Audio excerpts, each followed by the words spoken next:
वंदे पुरुषोत्तमम। विपद हरणकारी प्रभु मेरे, कैसे हमारे प्रभु विपत्ति को भक्त को स्पर्श करने नहीं देते हैं। ऐसे ही विपद हरणकारी है मेरे प्रभु। परम दयाल श्री ठाकुर स्कूल में पढ़ाई कर रहे हैं। अचानक आसमान में बहुत भारी बादल छा गई और देखते ना देखते अचानक बहुत तेज मूसलाधार बारिश होने लगी। कुछ क्षण के बाद परमदयाल श्री ठाकुर उनके जो अध्यापक थे उनसे कहने लगे कि मास्टर मशाई, गुरुजी आप मुझे छुट्टी कर दीजिए। कम उम्र के बालक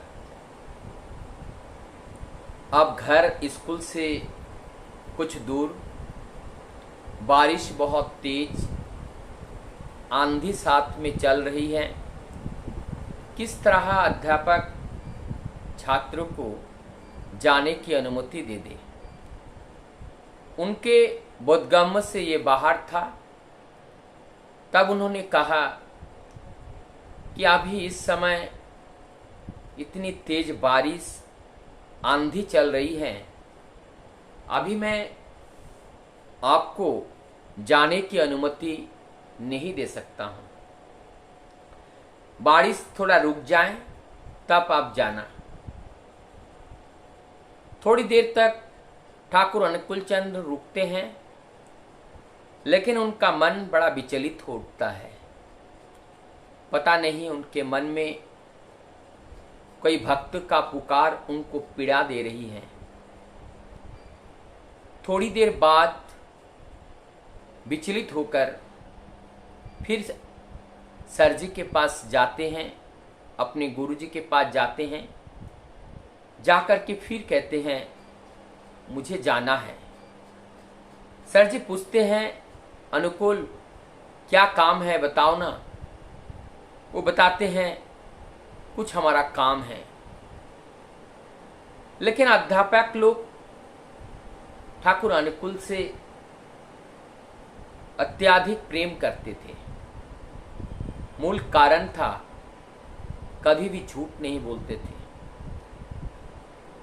कभी भी बिना कारण से स्कूल से कभी घर वापस नहीं जाते थे, स्कूल की छुट्टियां भी कभी नहीं करते थे। इसलिए उनका जो आचार आचरण, चाल चलन, चरित्र सबको भाता था। सभी अध्यापक उनको प्यार करते थे। लेकिन उनके जीवन के अनेकों घटनाओं से उसमें जो अध्यापक थे वो लोग काफी परिचित थे इस बात से कि ठाकुर अनुकूल, उनका जीवन में बहुत सारे अलौकिकता है। अनेक प्रकार से उनकी जीवन की जो घटनाएं हैं जिनको समाज में नहीं आता है, उनको अलौकिकता ही लगता है। जब स्कूल में और ज़्यादा देर रुकने के लिए राजी नहीं होते हैं, तब जो वहाँ हेड मास्टर मशाई जो टीचर थे, उन्होंने शोशी बाबू नाम के जो अध्यापक थे उनसे कहा कि आप जाओ और ये अनुकूल को छोड़ के आओ, ये यहाँ रुकना नहीं चाह रहा है। तभी श्रद्धेय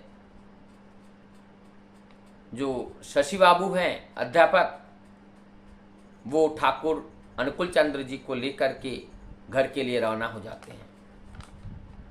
थोड़ी दूर जाने के बाद वही बालक अनुकूल अपने गुरु से, अपने अध्यापक से कहते हैं कि सर जी आप जाइए, मैं अब घर चला जाऊंगा। पहले तो मानने के लिए तैयार नहीं थे, दो एक बार बोले, फिर वो तैयार हो गए। उसके बाद जैसे ही मास्टर मशाई जो अध्यापक हैं वो अपने स्कूल के लिए रवाना हो गए, और इधर पीछे मुड़ते ही वो बहुत तेज दौड़ लगा दी, और दौड़ते दौड़ते चारों ओर हल्का हल्का बूंदें भी गिर रही हैं, और सीधी एकदम उस नाली जहां पानी बहुत तेज धार से बह रही है वहां जाकर पहुंचते हैं। वहां एक मुसलमान वृद्ध व्यक्ति नदी पार करते समय, उस नाला को पार करते समय वहां पे गिर गए, और पानी के बहाव में उनको ले जा रहा है, और चिल्लाने लगे हमें बचाओ बचाओ करके, बहुत जोर जोर से चिल्लाने लगे। ठाकुर जी सीधे दौड़ करके उनको खींचकर उनको वहां से निकालते हैं, और जब उनको निकाल रहे थे तब उन्होंने कहा आप कौन हो? आप मेरे भगवान हो, आप मेरे अल्लाह हो? बालक अनुकूल कहते हैं ना बाबा, मैं भगवान हूं ना, मैं अल्लाह हूं, मैं अनुकूल चंद्र चक्रवर्ती हूं, शिव चंद्र चक्रवर्ती का बेटा। ये कहकर उन्होंने उनको उठा करके पास में एक घर पे ले जाते हैं। वहां ले जाकर आग जला करके उनको तापते हैं। फिर उनको स्वस्थ करने के बाद बालक अनुकूल वहां से लौटते हैं। 2 कदम जैसे ही आगे बढ़ा, ऐसी तूफानी बारिश से एक पक्षी का जो पंखा है बहुत भीग गया था, उड़ करके आते हैं और ठाकुर जी के कंधे पर बैठते हैं। ठाकुर जी वहीं रुक जाते हैं और तब तक रुके रहते हैं जब तक उस पक्षी अपने पंखे को सुखाकर उड़ न जाता हो। हिलना डुलना नहीं, कारण ये था अगर वो हिलेंगे तो पक्षी डर के मारे उड़ जाएंगे। अगर पक्षी उड़ जाएंगे, पंखा उनका सूखा हुआ नहीं है, तो वो कैसे अपने जीवन में बच पाएगा। यही सोचकर बालक अनुकूल खड़े हैं। जरा सोचिए, जिनके हृदय में जितना प्रेम एक मनुष्य के लिए, उतना प्रेम एक पक्षी के लिए, उतना प्रेम जिसको हम निर्जीव कहते हैं उनके लिए, उनका ये जो साम्य दृष्टि है, और ये साम्य दृष्टि ही एकमात्र परम पुरुष की दृष्टि होती है, और वो अंतर की पुकार को सुन लेते हैं। जो भगवान होते हैं, जो ईश्वर होते हैं, वो अपने भक्त की पुकार को सुन लेते हैं, चाहे वह कितने दूर क्यों ना हो।